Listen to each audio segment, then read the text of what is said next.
자, 이제 오늘부터 저는 룻기 강해를 시작하려고 합니다. 이제 룻기는 4장밖에 되지 않은 짧은 책이지만 13번에 걸쳐서 이제 오늘 주일부터 우리 15일 주일까지 주일 3번, 우리 새벽 예배 10번, 13번에 걸쳐서 룻기 강해를 시작하도록 합니다. 오늘은 첫 번째 시간, 인생이 파도를 만날 때, 우리 인생이 파도를 만날 때 빵가게에 빵이 없어도 괜찮습니다라는 부제로 오늘 하나님의 말씀을 전하기를 원합니다. 우리 모든 민족들마다 다 대하소설이라는 게 있습니다. 말 그대로 큰 대자에 물 하자입니다. 그래서 물길 하자예요. 큰 물결이 흘러가는 것 같이 역사를 끼고 민족의 그 이야기들을 다루는 대하소설이 있습니다. 특히 우리 대한민국은 이 민족의 어려움들이 많았기 때문에 이 대하소설들이 무진장 많습니다. 우리가 한 번쯤은 들어봤을 박경리 선생의 토지라고 하는 작품이 있습니다. 자, 경남 하동에서 그 최참판댁 작은 집에서 시작된 이야기가 만주벌판 갔다가 난징 학살 당하고 동경 갔다가 다시 우리 대한민국으로 돌아와서 하는 이 3, 4대에 걸친 이 가족의 엄청난 비극과 이 2차 대전을 통하여서 일제 그 강점기의 그 고난을 잘 상징해주는 이런 소설들을 우리는 대하소설이라고 합니다. 참 읽고 나면 가슴이 뭉클해지고 눈시울이 적셔지고, 야, 특별히 그 최선이라고 하는 우리 그 어머니를 중심으로 해서 이 가정들이 돌아가는 그 아름다운 모습을 보면서 고난 가운데서도 참 하나님께서 우리 민족을 또 사랑해 주셨구나라는 것까지도 우리가 알게 됩니다. 오늘 이 룻의 이야기도 어쩌면은 이 대하소설과 같은 당시 3100년 전 철기시대, 사사시대에 우리 하나님께서 룻이라고 하는 이 나옴이라고 하는 한 여인을 통하여서 어떻게 하나님의 구원이 이루어지는지를 보여주는 말 그대로 대하소설인데, 다른 점이 하나 있다면 우리 박경리 선생의 소설은 원고지 4만 장, 등장인물 600명, 그 다음에 25년 동안 총 20권의 책으로 나왔다면 오늘 이 룻기의 말씀은 등장인물 4명 그리고 85절밖에 되지 않는 짧은 이야기지만 이곳에는 하나님의 말 그대로 따뜻한 사랑, 하나님의 친절한 보살핌, 하나님의 불꽃 같은 눈동자가 이 룻기에 녹아져 있는 것을 보게 됩니다. 우리가 로마서의 말씀을 통해서 신약에서 보석과도 같은 하나님의 구원의 여정을 발견한다면 우리가 구약의 말씀 속에서는 이 룻기를 통하여서 진정 하나님은 어떤 궁핍한 가운데 어떤 고난의 어둠 속에 있는 사람이라 할지라도 반드시 구원하신다라고 하는 놀라운 진리를 발견하게 됩니다. 이제 이 85절밖에 되지 않는 말씀을 통하여서 앞으로 2주 동안 우리가 하나님과 함께 나아가는데요, 우리 3100년 전 철기시대, 사사시대로 저 여러분들을 다 초청하기 원합니다. 한번 우리 같이 들어가서 앞으로 2주 동안 한번 달려보길 원하는데, 이 줄거리는 아주 간단합니다. 엘리멜렉이라고 하는 멋진 사람이 하나 있었어요. 이 엘리멜렉이 나옴이라고 하는 이쁜 자매랑 결혼을 합니다. 그들은 베들레헴에서 살고 있어서 예수님의 고향인 베들레헴에서 살고 있는데, 이제 거기서 우리가 잘 아는 것처럼 2 아들을 낳게 됩니다. 얼마나 감사했겠습니까? 하지만 안타깝게도 거기에 흉년이 들게 되어서 이 아비멜렉이 모압이라고 하는 이 사해를 이렇게 지나서 올라가서 지금의 요르단으로 가야 되는 그 모압 땅으로 이민을 갑니다. 자, 이민을 가면 이제 잘 살아야 되는데, 이민을 갔으면 잘 살아야 되는데 놀랍게도 당사자인 아비멜렉이 죽고 결국에는 10년 뒤에 아들도 죽고 하는 비극적인 이야기가 오늘 이 룻기의 서론에 시작됩니다. 나옴 입장에서는 얼마나 안타깝겠습니까? 정말 어쩌면 하나님 앞에서 어렵게 여기까지 와가지고 이제 2 아들 겨우겨우 해가지고 남편이 죽어서 어쩔 수 없이 눈물 속에서 2 아들을 잘 키워가지고 그 2 아들을 장가까지 보냈는데 세상에 하늘이 무너지는 것처럼 2 아들이 아무런 이유도 없이 먼저 죽게 되었습니다. 그래서 어떤 사람들은 이제 그 위에 남겨진 이 룻이라고 하는 이 며느리의 이야기를 중심으로 이 이야기는 효도에 간과되는 이야기다라고 주장하시는 분들이 있어요. 그래서 이 룻기는요, 5월달이 되면, 어머니날 되면은 아주 열심히 강단에서 설교되어집니다. 그러면 이제 우리 시어머니들은 야, 이거 봐라, 룻같이 니네 해야 된다라고 하고, 며느리들은 아유, 이 룻기 하면 아주 짜증이 나서 룻기 말씀 별로 안 좋아하는 여자분들도 많습니다. 심지어 많은 이 페미니스트들이 룻기 말씀 별로 안 좋아합니다. 왜냐하면 이 뭐냐 이게 아니 무슨 이런 희생을 강요하냐라고 말할 수도 있는 것입니다. 하지만 오늘 이 룻기는 이런 선입견에 어떤 효라고 하는 인간의 에틱 하나에 부과되어지는 말씀이 아니라 아까 제가 얘기한 것처럼 하나님께서 어떻게 이 보잘것없는 인생에 찾아오셔서 그를 다시 구원으로 이끄시는지에 대한 위대한 여정이라고 할 수 있습니다. 오늘 이 복음의 진수와도 같은 짧은 이 말씀을 통해서 두 가지를 오늘 살펴보기를 원합니다. 먼저 오늘 이 제목처럼 인생에 우리 키보다도 10배가 넘는 파도가 치면 우리가 내 마음대로 할 수 없는 것들이 생깁니다. 하지만 그 가운데서도 우리가 내 마음대로 할 수 있는 것 또한 있습니다. 저는 오늘 이 두 가지를 살펴보기 원합니다. 인생의 파도가 쳐서 우리가 우리 힘대로 할 수 없을 때 내 마음대로 할 수 없는 것이 있는 반면에 내 마음대로 할 수 있는 것도 있습니다. 이 두 가지를 살펴보면서 오늘 첫 번째 이 서론과 같은 시간을 나가기를 원합니다. 먼저 내 마음대로 할 수 없는 것들이 있습니다. 우리 1절 말씀 한번 다시 한번 읽어보겠습니다. 1절입니다. 시작. 사사들이 치리하던 때에 그 땅에 흉년이 드니라. 유다 베들레헴의 한 사람이 그의 아내와 두 아들을 데리고 모압 지방에 가서 거류하였는데, 여기 보면은 아까 제가 얘기한 것처럼 이 엘리멜렉과 나오미가 결혼하는 장면에서 이 모습들이 시작됩니다. 그의 아내와 두 아들을 데리고, 이 에비멜렉이라는 사람이 나오미랑 처음 결혼했을 때 얼마나 기뻤겠습니까? 그리고 이 에비멜렉과 나오미가 하나님께서 두 아들을 그 손에 다 쥐어주셨어요. 얼마나 기쁘고 이 아들을 잘 키워야지. 근데 흉년이 들었어요. 모압 땅에 이민 가면서 얼마나 또 청혼의 꿈을 안고 가겠습니다. 우리가 이민 올 때 어떤 꿈 가져오셨어요? 나 대충 살 거다. 그 비행기 타고 김포공항 떠나면서 나는 미국 가서 대충 살겠다라고 오신 분들은 우리 중에 한 분도 없습니다. 내가 비록 고생하지만, 내 비록 영어 한마디 못하지만 난 미국 가면은 정말 내 자식을 위해서 정말 내 몸을 다 바쳐서 내가 멋진 인생 살 거야, 나 아메리칸 드림 이룰 거야 라고 아마 다 다짐하시고 온 것처럼 이 에비멜렉도 나오미와 함께 그런 인생을 추구하면서 여기까지 왔습니다. 근데 오늘 놀랍게도 여기에 인생이 마음대로 되지 않는 것들이 나옵니다. 그것은 그렇게 마음을 먹고 왔지만 결과는 뭐예요? 본인은 죽고 두 아들도 죽고 결국에는 며느리와 시어머니 둘 남아가지고 인생이 완전히 자기가 예상한 거하고는 전혀 다른 방법, 완전히 반대의 방향으로 철저하게 실패해서 완전히 텅 빈 손, 아무것도 가지지 않는 것으로 그 인생이 우리의 눈으로는 실패라고 귀결 지을 수밖에 없게 되었다는 사실입니다. 어쩌면 여기 첫 번째 이 룻기가 시작되는 사사들이 치리하던 그때라고 하는 저 단어 또한 이스라엘 민족도 자기들이 예상한 것하고는 완전히 달라버린 그 삶을 사는 것을 보게 됩니다. 우리가 잘 아는 것처럼 여호수아가 홍해를 가르고 그리고 요단강을 건너서 여리고 성을 무너뜨리고 이 약속의 땅에 들어올 때 이 약속의 땅에 들어올 때 여호수아와 그 모든 백성들이 아마 이렇게 생각했을 겁니다. 이제 우리가 이 약속의 땅을 온전히 하나님 앞에서 다 누리게 될 것이다. 모든 이방 족속들을 다 쫓아내고 이곳에 하나님의 나라를 세울 것이다 라고 그들이 아마 다짐하고 그렇게 생각하고 있었을 겁니다. 하지만 들어와 보니까 만만하지가 않아요. 들어와 보니까 저 산에 사는 사람들이, 저 블레셋이라고 하는 사람들이 우리보다 더 힘이 세요.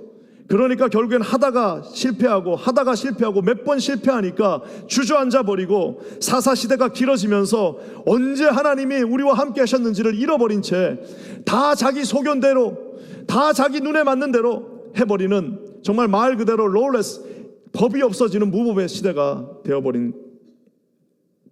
사랑하는 성도 여러분, 사사시대를 보면은 이 사사들이라고 하는 사람들이 정말 무시무시한 사람들입니다. 삼손 한번 생각해 보세요. 물론 우리가 히브리서 말씀에 삼손이 이제 믿음의 사람이라고 평가는 하고 있지만 삼손 힘밖에 센 게 없어요. 여러분, 힘은 센데 영적이지 않습니다. 힘은 센데 하나님 앞에 서 있지 않아요. 세상에 여러분 그거보다 무서운 게 어디 있습니까? 차라리 힘이 없고 하나님 앞에 없으면 다행인데 힘은 있는데 하나님 앞에 서 있지 않는 사람이 우두머리예요. 그러니 그 나라가 어떻게 되겠습니까? 사사기에 나오는 모든 사사들을 보십시오. 대부분의 사사들은 영적이지 않습니다. 대부분의 사사들은 방종합니다. 대부분의 사사들은 힘만 셉니다. 그러니 여러분 그 시대가 어떤 시대가 되었겠어요? 본인들이 원래부터 꿈꾸던 그런 아름다운 하나님의 나라가 아니라 계획한 대로 남겨지지 않는, 어쩌면은 이방인이나 사사나 아무런 구분이 없어져 버린 그런 시대를 살고 있게 된 것입니다. 제가 목회를 벌써 하면서, 나이가 젊지만 30년 목회를 하면서, 정확하게 32년째 목회를 하면서 많은 사람들이 처음에 결혼할 때 이렇게 말합니다. 우리는 정말 예배하는 아름다운 공동체를 만들 거예요 라고 하면서 두 남녀가 만나서 결혼합니다. 그래갖고 그 만나가지고 아름다운 공동체는 고사하고 주일 성수하는 것도 쉽지 않아요. 나중에는 자식 키우고 막 하다 보니까 둘이 싸우다가 어떤 날은 한 사람은 교회 가고 한 사람은 못 하는 경우도 있습니다. 혹시 오늘도 그런 분들 계신지 모르겠네요. 처음에는 그렇게 두 사람이서 잠자기 잘 때 무릎 꿇고 앉아서 기도하면서 하나님 우리 가정을 예배하는 가정 되게 해주십시오라고 시작은 했지만, 시간이 지나면서 계획한 대로 되지 않는 것이 인생입니다. 수없이 많은 교회들이 개척되어집니다. 개척되어질 때 빛과 소금의 역할을 감당하는 교회가 되자, 정말 말 그대로 하나님만 높이는 교회가 되자라고 시작했지만, 언제 그곳이, 나중에 보면은 세상 사람들이 그 교회를 보면서 저 교회 어떡하나, 쟤들 저렇게 싸우다 망하는 거 아니야? 라고 걱정해주는 그런 교회들도 있다라는 사실입니다. 다 처음에는 그렇게 생각하지 않습니다. 다 처음에는 잘할 수 있다라고 생각합니다. 처음에 우리가 하나님 앞에 섰을 때, 처음 예수를 만났을 때, 처음 직분을 받았을 때 나는 최선을 다해서 그 하나님이 원하시는 그 고귀한 길을 간다라고 생각했지만, 그것대로 뜻대로 되지 않는 것이 인생이요 우리의 삶이요 심지어 나라라는 사실입니다. 인생이 내 마음대로 되지 않는 것을 잘 보여주는 것들이 저 본문에 나오는데, 그것은 여기에 등장하는 사람들의, 그리고 여기에 등장하는 지명의 이름들입니다. 여러분, 이 베들레헴이라고 하는 것이 두 가지 합성어입니다. 베이트라고 하는 집, 레헴이라고 하는 빵. 그래서 베틀레헴 하면은 빵이 있는 집, 즉 제과점, 우리 집, 혹은 빵 공장이라고 할 수 있어요. 근데 여러분 말씀을 한번 읽어보십시오. 사다들이 치리한 그때 흉년이 들었습니다. 흉년이 어느 동네에 든 거예요? 베틀레헴, 빵 공장, 빵이 반드시 있어야 하는 그곳, 가장 풍성함, 얼마나 그 동네가 풍성했으면 빵 공장이라고 이름을 적겠습니까마는, 거기에 지금 먹을 거가 하나도 없는 어려운 시대가 되었습니다. 아까 제가 얘기한 이 가정의 가장인 엘리멜렉, 한 번쯤은 들어봤을 멜렉, 나의 하나님은 왕이다. 엘리멜렉의 이름의 뜻은 나의 하나님은 왕이다예요. 나의 하나님은 왕이다가 오늘 죽었습니다. 나의 하나님은 왕이다가 이민 갔는데 죽어버렸어요. 나의 하나님은 왕이다라고 이름을 줬는데 그 사람의 인생이 오늘 절망과 나락과 실패 속으로 빠져버렸다는 겁니다. 오늘 이 이름에 정말 말 그대로 이 블랙 코미디의 오늘 최고봉은 누구냐면 나옴입니다. 나오미의 히브리어 뜻은 나는 즐거운 자예요. 이 지금 시어머니가 그 이름은 나는 즐거운 자입니다. 그 나는 즐거운 자가 남편이 비명횡사하고 두 아들 그 하나만 보고 자랐는데 그 두 아들이 세상을 떠나버린. 우리가 지금 이게 성경을 읽을 때는 사사들이 치리하는 그때 이 베들레헴에서 흉년이 들었다는데, 히브리 사람들이 이 성경을 읽으면 어떻게 읽느냐면은 빵 공장에 흉년이 들었어요. 여호와는 나의 왕이다가 오늘 비명 행사했어요. 나의 인생은 즐거움이다가 두 아들이 죽었네요 라고 읽어야 되는 거예요. 그러니 여러분, 이 말씀이 이 짧은 5절밖에 되지 않는 말씀 속에 얼마나 많은 아이러니들이, 인생의 모순들이, 인생의 이 블랙 코미디와 같은 이 인생들이 그곳에 숨겨져 있는지 모릅니다. 고난의 극치라고 할 수 있습니다. 그 나오미의 심정을 한번 생각해 보세요. 남편만 믿고 지금 모압 땅까지 왔는데 남편 죽었어요. 두 아들 열심히 키웠다, 장가까지 보냈는데 이제는 좀 살만했는데 두 아들마저도 죽어버렸습니다. 아무것도 남지 않은 고난의 최고봉 극치가 나옴인데 그 이름은 나는 즐거움. 고대 근동, 즉 그 당시 그 이스라엘 땅, 거기에서 이 어머니와 아들의 관계는 정말 특별합니다. 2004년도에 이 하버드 리뷰라고 하는 유명한 비즈니스 그 잡지가 있습니다. 하버드 리뷰에 나온 글을 한번 읽어봤는데 너무 재밌었어요. 어떤 이제 리서치하는 회사에서 미국에 있는 비즈니스맨들에게 질문을 합니다. 뭐라고 질문하냐면, 구명조끼가 딱 한 대 있는데 당신의 어머니와 당신의 아내와 당신의 딸이 지금 딱 3명이 있는데 그 중에 1명만 구할 수 있다. 당신은 누구를 구하겠냐라고 미국 비즈니스맨들에게 물어봤어요. 그랬더니 60%의 미국 비즈니스맨들이 누굴 구하겠다고 했을까요? 네? 말 조심하세요. 예, 옆에 부인들이 있는데 60%가 딸을 구하겠다라고. 40%가 누굴 구한다고 했을까요? 엄마가 구해지고 싶으신 것 같은데 죄송하지만 40%가 부인을 구하겠다라고 했습니다. 놀랍게도 엄마를 구하겠다고 한 미국 비즈니스맨 제로. 그러니까 미국 사이 얻게 되면은 엄마들 조심하셔야 됩니다. 반드시 구명조끼 3개 들고 타셔야 됩니다.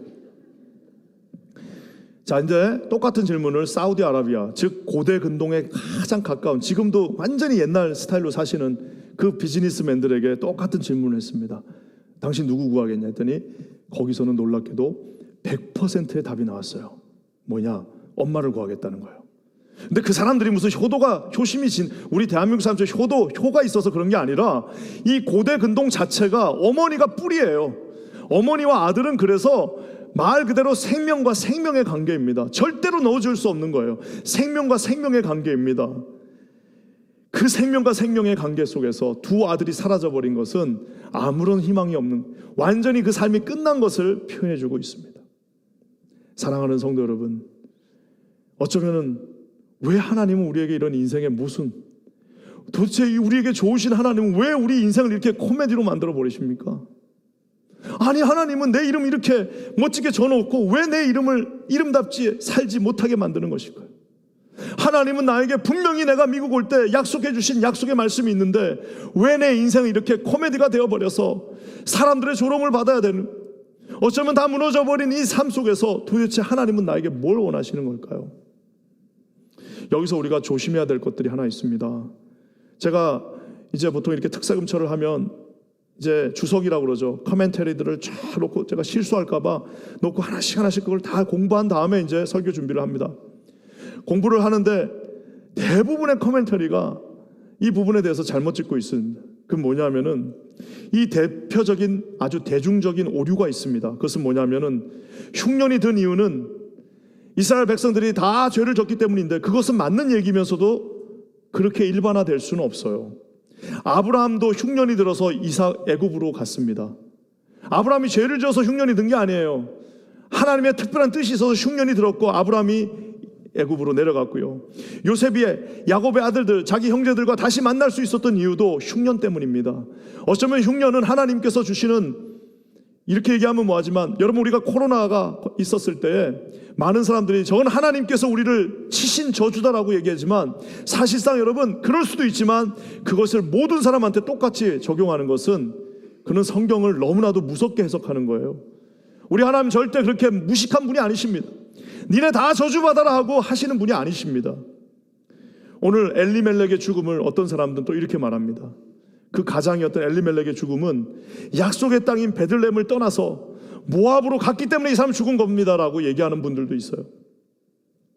우리가 잘 아는 것처럼 야곱도 7년 동안 애굽으로 피신했습니다. 우리가 잘 아는 것처럼 예수님도 애굽으로 도망가셨어요. 예수님의 부모가 우리 어린 아기 예수를 데리고 피신하셨습니다. 잠깐 가는 것이 잘못된 것은 아닙니다. 엘리멜렉의 죽음은 아마 저 모압으로 이민 가서 죽은 거야 라고 이 호사가들이 말을 합니다. 두 아들은 왜 죽었냐라고 어떤 사람들 봤더니 두 아들이 죽은 이유는 이방 여인과 결혼했기 때문에 죽었대요. 여러분, 이방 여인하고 결혼해서 죽으면은 다윗도 죽어야 됩니다. 김바나바도 죽어야 돼요. 외국인하고 어떤 분이 아니 이방인하고 결혼하다. 제가 처음에 결혼한다고 그랬을 때 어떤 우리 제 교회 어떤 분이 아니 목회할 사람이 말이야 이방인하고, 야 세상에. 내가 말은 안 했지만 우리 아버지 그분한테 아니 우리 아내가 신앙 4대가 아니라 40대 이상입니다. 40대 이상. 우리 대한민국에 4대 이상 없는데 여긴 40대. 근데 여러분, 이 말씀처럼 이방 여인하고 해서 결혼해서 죽었으면은 지금 예수님의 족보에 여자가 5분 나오시는데 5번 중에 마리아를, 예수님의 엄마 마리아 빼고는 다 이방인입니다. 그럼 다 죽었어야 돼요. 이건 말도 되지 않는 이야기입니다. 여러분, 이런 모든 오류들이 왜 나올까요? 우리 사람들은 인간의 고난을, 옆에 있는 이웃의 고난을 너무 단순하게 해석하려고 합니다. 누가 좀 아프면은 저 벌 받아서 저런다. 누가 좀 힘들면 저거 분명히 죄져서 그럴 거야 라고 하면서 이거 나 지금 너한테만 얘기하는 건데, 그러면서 그냥 전화하면서 마치 위해 주는 것처럼 저거 어떡하냐? 위해 주는 것처럼 하면서 저거 벌 받아서 저런 거 아니야? 여러분, 하나님께서 그 입술에 정말 제단 숯불 가까이 주시기를 간절히 기원합니다. 우리 하나님 앞에 회개하셔야 됩니다. 어쩌면은 성경은 놀랍게도 그 답을 제시하고 있습니다. 왜 이들이 고난을 받고 있는지 성경은 뭐라고 얘기하느냐? 뭐라고 얘기할 것 같아요? 성경은 아무 얘기를 하지 않습니다. 그게 답이에요. 왜 이분들이 이런 고난을 받는지 성경은 특별한 이유가 없어요. 그냥 담담하게 그들이 고난 가운데 있다라고 묘사하지, 얘들이 고난받는 이유는 이거야 라고 말하고 있지 않다라는 사실입니다. 제가 요즘 인터뷰 프로그램을 하나 하고 있는데, 지난주에 한웅재 목사님이라고 제가 진짜 좋아하는 이 복음성 이 CCM 가수죠. 제가 참 그분 노래 듣고 있으면 얼마나 좋은지 몰라요. 그래서 제가 그날 인터뷰할 때도 원래는 노래 안 하기로 했는데 4곡이나 제가 부탁을 해가지고 그 인터뷰 중에 노래를 4곡이나 하시는데 얼마나 좋은지 몰라요. 근데 그분의 노래는 참 아름답습니다. 그래서 높은 산이 되기보다는 이 오름직한 동산이 되겠다라고 하면서 참 노래가 아름다운데요, 이분이 이런 얘기를 한번 했습니다. 자기가 원래 이 시대는, 이 코로나가 있는 이 어려운 시대는 선지자들보다는 그냥 어깨를 기댈 수 있는 이웃이 필요한 시대인 것 같다라고 이분이, 절대 오해하지 마세요 하면서 저한테 얘기해 주셨어요. 그래서 제가 그 얘기가 무슨 얘기입니까? 라고 물어봤더니 목사님이 이렇게 얘기하셔요. 자기가 지금까지 목회를 하면서 정말 많은 장례식을 갔다는 겁니다. 그 장례식에 가서 장례를 집례하기도 하고 장례식에 가기도 하고 갔는데 뭐 그냥 그렇게 하고 슬펐지만 집에 와서는 또 잊어버리고 했는데, 막상 자기 아버지가 돌아가시니까 그 수백 번의 장례하고는 완전히 차원이 다른 장례가 되더라는 거예요. 너무 슬픈 거예요. 너무 슬픈데 거기 누가 와서 당신 아버지가 죽은 이유는 이거 이렇게 하면 이거는, 그 선지자는 성경에만 있으면 되는 거예요. 그때 정말 필요한 사람은 내가 좀 쉬면서 나 지금 울고 싶어요, 나 지금 너무 힘듭니다 하고 했을 때 오셔서 같이 울어드릴게요. 애통하는 자, 함께 애통해 주는 자가 필요하다는 사실입니다. 사랑하는 성도 여러분, 교회가 너무 똑똑해져서 왜 이렇게 신학자들도 많고 교회 왜 이렇게 답을 주는 사람이 많은지, 이거는 이거야 저건 저거야 라고 하면서 말하는 사람이 되기보다는, 오늘 룻기에 나오는, 성경은 어쩌면은 무시무시한 이야기들이 많지만 이 룻기 이야기는 너무너무 따뜻합니다. 그래서 오늘 제가 전체 제목은 뭐예요? 룻기, 그 따뜻한 사랑이에요. 그 친절한 하나님의 돌보심입니다. 그 정말 하나님 앞에 불꽃 같은 눈동자로 우리를 따뜻하게 돌봐주시는 하나님의 사랑이 이 룻기에 있다라는 사실입니다. 오늘 이 이야기, 인생의 파도가 칠 때 우리가 할 수 있는 거 아무것도 없습니다. 하나님도 그냥 말해놓지 않으셨어요. 하지만 여기서 스토리는 끝나지 않습니다. 반드시 하나님의 소망이 있는데, 우리 5절 말씀 한번 읽어보겠습니다. 이 5절, 절대적인 절망에도 소망이 있습니다. 한번 다 같이 읽어보겠습니다. 시작. 말론과 기론 두 사람이 다 죽고 그 여인은 두 아들과 남편의 뒤에 남았더라. 말론과 기론은 두 아들의 이름입니다. 말론과 기론 두 사람이 다 죽고 그 여인 나오미는 두 아들과 남편의 뒤에 남아있다. 살아남은 자의 슬픔입니다. 말 그대로 시의 제목처럼 간 사람들이야 천국 갔으니까 괜찮지만 살아남은 자의 슬픔, 이 나오미의 슬픔을 누가 도대체 이해할 수 있겠습니까? 근데 오늘 놀랍게도 히브리어는 남편의 뒤에 남았더라라고 하는 저 말은 특별한 소망이 있는 말입니다. 아들들은 다 죽고 소망이 없지만 남았다라고 하는 저 쉐아르라고 하는 저 단어는, 말 그대로 조금의 여분이, 요만큼 여분이 남았다라는 말이에요. 다 없어진 줄 알았더니 그 땅에 봤더니 요만큼 여분이 남았는데, 이 쉐아르라고 하는 단어는 어쩌면은 부풀어진다라는 뜻을 함께 가지고 있습니다. 다 다 없어진 소망이, 다 사라져버린 소망이, 아무것도 남지 않았다고 생각했는데 그 조금 남겨진 그것이 다시 부풀어 오를 수 있다라는 것. 만약에 저것을 좀 더 아름답게 해석한다면 그 여인은 두 아들과 남편의 뒤에 그냥 턱 던져진 것이 아니라 조그만 소망을 가지고 다시 부풀어 오를 수 있는, 다시 뭔가 하나님께서 주실 수 있는, 다시 하나님의 은총 가운데 거할 수 있는, 부풀어 오를 수 있는 소망 가운데 남겨져 있다라고 성경이 살짝 우리에게 보여주고 있습니다. 사랑하는 성도 여러분, 자, 그렇다면은 우리가 그 부풀어져 있는 그 마지막 소망을 가지고 할 수 있는 것이 무엇이 있을까요? 파도같이만 할 수 있는 거 없는 것이 많은데 할 수 있는 한 가지가 있습니다. 우리 6절의 말씀 한번 다시 읽겠습니다. 우리가 할 수 있는 것이 있습니다. 다시 한번 읽겠습니다. 시작. 그 여인이 모압 지방에서 여호와께서 자기 백성을 돌보시사 그들에게 양식을 주셨다 함을 듣고 이에 두 며느리와 함께 일어나 모압 지방에서 돌아오려 하여. 이 6절에 보면은 놀라운 이야기가 동사로 세 가지가 나옵니다. 뭐라고 나와 있습니까? 여호와께서 자기 백성을 돌아보시고 그들에게 양식을 주신다는 그 소식을 어떻게 했다고 그래요? 나오미가 들었습니다. 소문이 거기까지 난 거예요. 소문이 들었으면은 이제 그 소문을 듣고 그런갑다 하고 머물 수도 있는데 이 나오미가 어떻게 합니까? 이에 두 며느리와 함께 그 소문을 듣고 일어났다라고 얘기하고 있습니다. 그러면서 이 세 여인이 어떻게 합니까? 모압 지방에서 이제는 다시 80km, 50마일의 길을 거쳐서 돌아오려고 했다라고 이야기하고 있습니다. 사랑하는 성도 여러분, 우리가 어제 송구영신 예배에서 잠깐 언급한 것처럼 이 처음에 엘리멜렉이 베들레헴에 살다가 빵이 없어지니까 저 모압 땅에 보니까 저 모압 땅에 빵이 있어요. 그러니까 저기 가면 괜찮겠다 하고 그 땅을 떠나서 그곳으로 갔습니다. 하지만 모압 땅에서 기다린 그 우상들이 있는 그 땅에서 기다린 것은 결국에 처음에는 빵이 있는 것 같았지만 거기에는 역경과 불행과 고통밖에 있지 않습니다. 어제 송구영신 예배 우리가 광야 인생 속에서 오직 하나님이 계신 성막을 쫓아가야 된다라고 배웠습니다. 세상 사람들은 나침판이 중요하다고 얘기합니다. 세상 사람들은 저 지형지물이 중요하다고 얘기하고 세상 사람들은 우물이 있는 곳이 중요하다고 얘기합니다. 우물이 있어야 물을 마시죠 라고 하면서 우물 옆에 텐트를 치려고 합니다. 세상 사람들은 저기 만약에 앞에 있으면 저기 없는 곳에 텐트를 치려고 합니다. 하지만 어제 우리의 말씀처럼 생명의 근원 대신 주님이 계신 그곳이 우리가 텐트를 쳐야 될 곳이라는 사실을 기억하시기를 주님의 이름으로 간절히 축원합니다. 저기에 있는 저 떡이 있는 곳으로 우리가 가는 것이 아니라 떡이 있는 곳으로 가는 것이 아니라 주님이 계신 약속을 믿고 이 자리에 계셔야 된다는 사실을 기억하시기를 주님의 이름으로 간절히 축원합니다. 약속은 있는데 떡이 없어요. 떡은 있는데 약속이 없어요. 떡이 있는데 약속이 없는 그 땅으로 가는 것이 아니라 비록 떡이 없다 할지라도 약속이 있는 하나님의 약속이 있는 이 땅에 멈춰 서야 한다는 사실을 반드시 기억하시기를 주님의 이름으로 간절히 축원합니다. 우리 하나님께서 다시 돌아오라라고 말씀하십니다.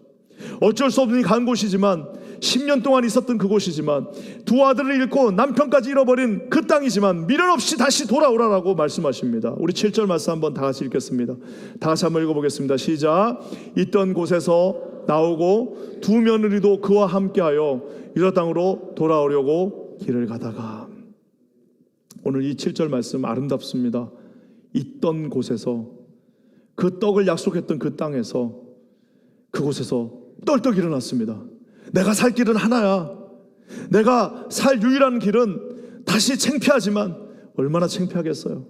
올 때 얼마나 폼 잡고 왔겠습니까? 이민 올 때 야 나 가서 대충 살다 올게 하고 오신 사람은 아무도 없습니다.